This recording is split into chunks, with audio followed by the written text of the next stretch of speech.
Bonjour, bienvenue dans notre nouvelle étude. La marque de la bête. Assassin en devenir 7 jours sur 7. Et il lui fit donner d'animer l'image de la bête, afin que l'image de la bête parlât, et qu'elle fit que tous ceux qui n'adoreraient pas l'image de la bête fussent tués. Apocalypse 13, verset 15. Qu'est-ce que la marque de la bête? Quel en sera son impact dans ma vie? M'interdira-t-elle ou m'autorisera-t-elle à vendre ou à acheter? Est-ce réellement son seul but? Me faire mourir de faim si je la refuse? Depuis maintenant plusieurs années, la marque de la bête occupe à temps plein notre actualité, car nous la sentons se pointer et nous être imposée dans un avenir proche. Seulement, avec toutes les théories et explications qui nous sont présentées, la même question revient toujours. Que devrais-je faire pour acheter ou vendre? Devrais-je vendre mon âme? Et cette quête de savoir continue, car nous sommes dans le monde de l'argent et impossible d'y survivre sans acheter ou vendre. Que dit vraiment la Bible sur la dangerosité de la marque de la bête? La marque de la bête apparaîtra dans un temps bien précis. Après cela, je vis 4 anges debout aux 4 coins de la terre. Ils retenaient les 4 vents de la terre, afin qu'il ne soufflât point de vent sur la terre, ni sur la mer, ni sur aucun arbre. Et je vis un autre ange, qui montait du côté du soleil levant, et qui tenait le sceau du Dieu vivant. Il cria d'une voix forte aux 4 anges, à qui il avait été donné de faire du mal à la terre et à la mer. Et il dit, « Ne faites point de mal à la terre, ni à la mer, ni aux arbres, jusqu'à ce que nous ayons marqué du sceau le front des serviteurs de notre Dieu. » Apocalypse 7, versets 1 à 3. La marque de la bête fera son entrée après le lâcher des vents, car l'œuvre de la dernière bête est directement liée avec l'œuvre que retient les anges d'Apocalypse 7. Nous avons déjà vu, dans notre étude sur les 144 000 symboles et réalités, que cette œuvre est la destruction totale de l'humain sur cette terre. Ces anges sont au nombre de 4, postés aux 4 coins de la terre. Les 4 coins de la terre signifient les 4 points cardinaux, nord, sud, est, ouest, donc toute la terre. Les 4 anges représentent 4 groupes d'anges célestes luttant dans une bataille acharnée contre les 4 vents de la terre. Le Seigneur s'adressant à Nicodème dans Jean 3, verset 6 et verset 8, nous explique ce que représente le vent. Ce qui est né de la chair est chair, et ce qui est né de l'esprit est esprit. Le vent souffle où il veut, et tu en entends le bruit, mais tu ne sais d'où il vient ni où il va. Il en est ainsi de tout homme qui est né de l'esprit. Le vent représente un individu spirituel agissant selon l'esprit qui le conduit. Les 4 vents représentent les esprits sataniques qui se déferlent sur toute la terre dans le but de détruire la mer, la terre et les arbres. Cela signifie que notre adversaire le diable et son armée d'anges déchus vont répandre sur toute la terre leur esprit maléfique, tel que, comme au temps de Noé, la méchanceté des hommes était grande sur la terre, et que toutes les pensées de leur cœur se portaient chaque jour uniquement vers le mal. Genèse 6, verset 8. Donc, les 4 vents représentent l'armée d'anges déchus, contre laquelle luttent les anges de l'armée céleste pour les retarder dans leur œuvre satanique qui est de détruire la mer, la terre et les arbres. Ces vents veulent détruire la mer, la terre et les arbres, qui ici sont des symboles. La mer symbolise des peuples, des foules, des nations et des langues. Apocalypse 17, verset 15. La terre est le désert qui a servi d'abri à l'Église pure alors qu'elle était persécutée. C'est la terre qui secourut la femme. Apocalypse 12, 6. La terre symbolise donc les adorateurs de Dieu, ceux issus de la protestation. Les arbres représentent les hommes. C'est l'interprétation que donne Daniel au roi dans le chapitre 4 de Daniel. L'œuvre finale des 4 vents, donc de Satan et des anges déchus, est de détruire des peuples, des foules, des nations et des langues. Les adorateurs de Dieu, tous les hommes. Le plan final de l'adversaire est d'exterminer la race humaine afin qu'aucun de ceux qui tomberont dans son filet ne soit sauvé, mais que tous périssent et obtiennent le même châtiment que les anges déchus, à savoir la mort éternelle dans le feu de la géhenne. Donc la marque de la bête sera effective et en vigueur après le lâcher des vents, donc après le scellement des 144 000. Et la bête en question est celle qui représente le dernier gouvernement humain sur cette terre, la bête à 2 cornes. Puis je vis monter de la terre une autre bête qui avait 2 cornes semblables à celles d'un agneau et qui parlait comme un dragon. Apocalypse 13 nous présente effectivement une autre bête, celle à 10 cornes et 7 têtes. Et cette bête œuvre avant le lâcher des vents et le scellement des 144 000. Et il se tint sur le sable de la mer. Puis je vis monter de la mer une bête qui avait 10 cornes et 7 têtes. Sur ces 10 cornes 10 diadèmes et sur ces têtes des noms de blasphème. Apocalypse 13 verset 1. Et par l'étude des visions de Daniel, nous savons que les bêtes représentent des gouvernements qui se succèdent. Jamais elles n'œuvrent ensemble. Un vient, prend la place de l'autre, le succède et devient la nouvelle puissance mondiale pour un temps. Le temps de la bête à 10 cornes et 7 têtes est le gouvernement mondial actuel qui se qualifie sous le nom de Nouvel Ordre Mondial. Il sera à un moment remplacé par le gouvernement de la bête à 2 cornes qui obtiendra le pouvoir des nations. La confusion dans la compréhension que ces 2 bêtes n'œuvrent pas ensemble mais l'une après l'autre est du fait qu'elles ont visiblement un lien direct. L'œuvre du premier sera accomplie par le suivant et dernier, la bête à 2 cornes. Apocalypse 13 nous montre que cette bête évolue depuis la petite corne arrogante jusqu'à la bête à 2 cornes. La petite corne était elle-même le résultat des gouvernements du lion, Babylone, de l'ours, Médo-Perse, et du léopard, la Grèce. Puis elle fut guérie et devint à la fois une tête et une corne de la bête à 10 cornes et 7 têtes. Mais au final, le gouvernement qui saura mettre à exécution toutes les lois et projets du nouvel ordre mondial est la bête à 2 cornes par la marque de la bête. La bête que je vis était semblable à un léopard. Ses pieds étaient comme ceux d'un os et sa gueule comme une gueule de lion. Le dragon lui donna sa puissance et son trône et une grande autorité. Et je vis l'une de ses têtes comme blessée à mort, mais sa blessure mortelle fut guérie. Et toute la terre était dans l'admiration derrière la bête. Et ils adorèrent le dragon parce qu'il avait donné l'autorité à la bête. Ils adorèrent la bête en disant qui est semblable à la bête et qui peut combattre contre elle. Et il lui fit donner une bouche qui proférait des paroles arrogantes et des blasphèmes. Et il lui fit donner le pouvoir d'agir pendant 42 mois. Et elle ouvrit sa bouche pour proférer des blasphèmes contre Dieu, pour blasphémer son nom et son tabernacle, et ceux qui habitent dans le ciel. Et il lui fit donner de faire la guerre aux saints et de les vaincre. Et il lui fit donner autorité sur toute tribu, tout peuple, toute langue et toute nation. Verset 11. Puis je vis monter de la terre une autre bête qui avait 2 cornes semblables à celles d'un agneau et qui parlait comme un dragon. Elle exerçait toute l'autorité de la première bête en sa présence, et elle faisait que la terre et ses habitants adoraient la première bête dont la blessure mortelle avait été guérie. Donc elle exerçait toute l'autorité de la première bête en sa présence, mais non en association avec elle. Cela signifie que les nations, les 10 cornes et les pouvoirs religieux et les 7 têtes existent toujours, mais ils n'ont plus de pouvoir car leur autorité et pouvoir de jadis sont exercés par la bête à 2 cornes. Les 10 cornes que tu as vues sont 10 rois qui n'ont pas encore reçu de royaume, mais qui reçoivent autorité comme rois pendant 1 heure avec la bête. Et ils ont un même dessein. Et ils donnent leur puissance et leur autorité à la bête. Apocalypse 17, versets 12 et 13. Donc, Apocalypse 17, versets 12 et 13, confirme que le gouvernement du nouvel ordre mondial actuel ne va durer qu'un court moment. Et qu'ils décideront, certainement par traité, que leur pouvoir et leur autorité seront remis à un gouvernement qui existe déjà et qui a le charisme qu'il faut pour mettre à exécution tous les projets de loi et décisions de justice qui sont mis en place depuis bientôt 5 ans. Oui, toutes ces lois qui font entrave à nos libertés et nous font réagir contre nos gouvernements ne seront pas révoquées, bien au contraire. Elles vont se renforcer et s'exécuter. Nous arrivons au moment où nous devons comprendre que la marque de la bête n'est pas juste une loi ou une puce ou un vaccin ou un code-barre ou je ne sais quoi d'autre.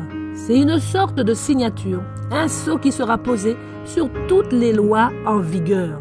Ce sceau est, et il fut donné d'animer l'image de la bête, afin que l'image de la bête parlât, et qu'elle fit que tous ceux qui n'adoreraient pas l'image de la bête fussent tués.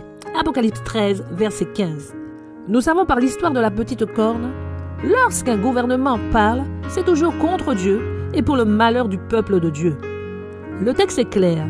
Ceux qui refuseront de se soumettre aux lois en vigueur, qui ne feront que démontrer la suprématie du gouvernement en place et notre soumission à tous, seront mis à mort, mais de manière radicale et déloyale. Il n'y aura pas de longue procédure, juste des lois qui donneront le droit à tout citoyen modèle de tuer de leurs mains celui qui refuse de suivre les lois. La marque sur la main est de choisir de tuer son prochain. Et sur le front, qui, je vous rappelle, symbolise un témoignage ouvert, cela signifie que ce sera fait au grand jour, sans se cacher. Et ne plus pouvoir acheter ni vendre sera une loi parmi les autres, portant le sceau de la bête. Aussi fou que cela puisse paraître, faire de nous des assassins, c'est le meilleur plan de l'adversaire. Il l'a utilisé avec succès sur Caïn pour faire rentrer le premier fratricide dans notre monde. Les antédiluviens du temps de Noé, eux aussi s'entretuaient sans pitié. Et il le fera aussi pour en finir au plus vite avec la race humaine. Mettez une arme entre les mains d'un homme en colère et le sang est garanti. Analysons le profil de cette bête à 2 cornes, semblable à des cornes d'agneau et qui parle comme un dragon. Il n'a pas de tête d'agneau. C'est une erreur qui fausse la compréhension de la prophétie de toujours le dessiner avec une tête d'agneau. Il n'a pas de tête, donc il ne partage son pouvoir avec aucune institution religieuse chrétienne. Mais c'est comme le faisant ressembler à un agneau signifie qu'il joue le chrétien. En tout cas, ce sont les vertus qu'il laisse apparaître. Un homme aimant qui aime son prochain. Mais c'est un hypocrite, car il parle comme un dragon. Cela ne signifie pas qu'il rugit comme un lion et terrasse tout le monde. Non, le dragon, le serpent ancien, parle comme il a parlé à Ève, avec des lèvres doucereuses. Il séduit et flatte. C'est un menteur et un manipulateur.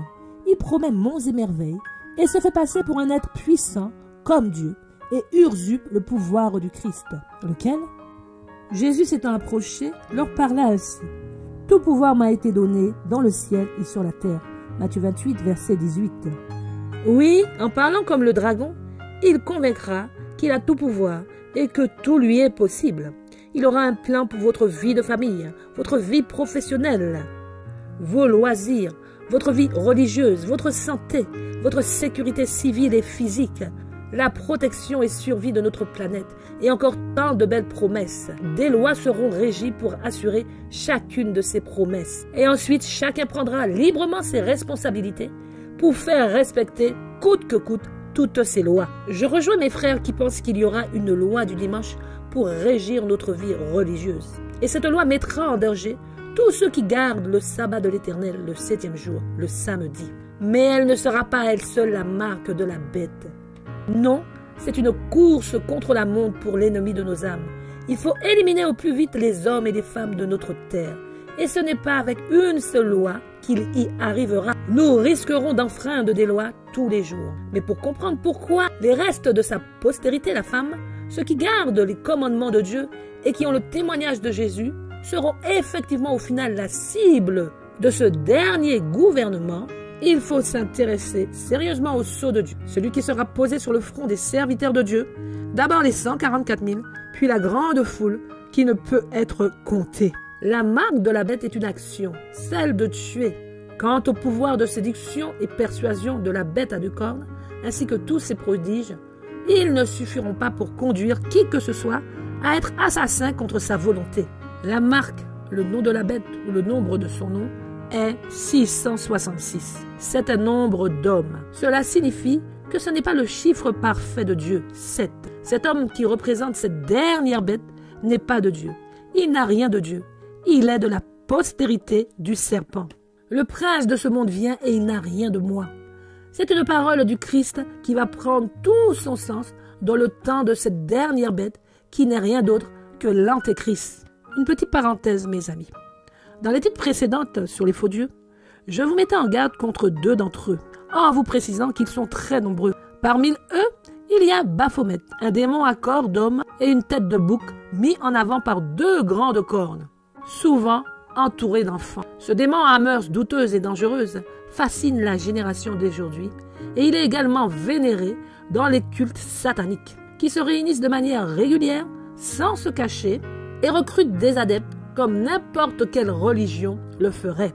Le fait que notre attention soit attirée sur les cornes bovines de cet antéchrist n'est pas anodin. Non, personne ne choisira l'œuvre de la marque de la bête par pression ou intimidation. Tout se joue dans l'adoration du Dieu que nous adorons aujourd'hui. Les faux dieux sont présents, et pas seulement chez les adeptes sataniques.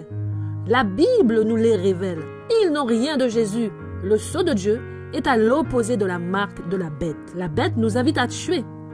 Dieu, Père et Fils, nous invite à vivre éternellement déjà sur cette terre, sans jamais passer par la mort que nous prépare la bête. Je regardais, et voici, l'agneau se tenait sur la montagne de Sion, et avec lui 144 000 personnes qui avaient son nom et le nom de son Père écrit sur leur front. Apocalypse 14, verset 1. Le nom symbolise le caractère. Le caractère du Père est qu'il est la vie, éternellement et à jamais. Le caractère de l'agneau, c'est-à-dire le Fils de Dieu incarné en homme, s'offrant en sacrifice pour nous sauver. Ce sacrifice a été agréé car Christ n'a pas péché. Il ne fut jamais corrompu. Il fut irréprochable, sans jamais prononcer aucun mensonge. Il est la vérité. Le sceau que reçoit les 144 000 est la vie éternelle déjà sur cette terre, sans jamais passer par la mort terrestre, caractéristique du Père, et l'incorruptibilité, caractéristique de l'agneau. Et dans leur bouche, il ne s'est point trouvé de mensonge, car ils sont irrépréhensibles. Et comme ce sceau est posé sur le front, cela signifie que c'est un témoignage ouvert, visible par tous, en sorte que tous comme Jean pourront dire « Ils suivent l'agneau partout où il va », car ce sont de véritables disciples de l'agneau. Ils ont été rachetés d'entre les hommes comme des prémices pour Dieu et pour l'agneau. Apocalypse 14, verset 4. Ils sont des prémices. Cela signifie qu'après eux, d'autres seront scellés pareillement. Vie éternelle déjà sur cette terre sans passer par la mort terrestre, incorruptibilité. Ces autres sont... Après cela, je regardais et voici, il y avait une grande foule que personne ne pouvait compter. De toute nation, de toute tribu, de tout peuple et de toute langue. Et ils se tenaient devant le trône de l'agneau, revêtus de robes blanches et des palmes dans leurs mains. Ce sont ceux qui viennent de la grande tribulation. Ils ont lavé leurs robes et ils les ont blanchis dans le sang de l'agneau. Apocalypse 7, versets 9 et 14. La grande tribulation est, car alors la détresse sera si grande qu'il n'y en a point eu de pareil depuis le commencement du monde jusqu'à présent, et qu'il n'y en aura jamais. Et si ces jours n'étaient abrégés, personne ne serait sauvé. Mais, à cause des élus, ces jours seront abrégés. Matthieu 25, versets 21 et 22. Non, jamais aucune civilisation n'a été contrainte d'agir comme des robots sans user de leur libre arbitre. La liberté de chacun de nous se résulte dans notre libre arbitre, notre droit de choisir librement sans pression. Face à la cruauté de ce dernier gouvernement qui est en train de se mettre en place, le Seigneur, dans son amour immense, intervient. J'en prends aujourd'hui à témoin contre vous le ciel et la terre. J'ai mis devant toi la vie et la mort, la bénédiction et la malédiction. Choisis la vie afin que tu vives, toi et ta postérité. Deutéronome 30, verset 19. Cette parole doit plus que jamais être prise au sérieux aujourd'hui. Celui qui retient les vents nous lance un dernier appel pour prendre au sérieux le dernier message pour cette dernière génération.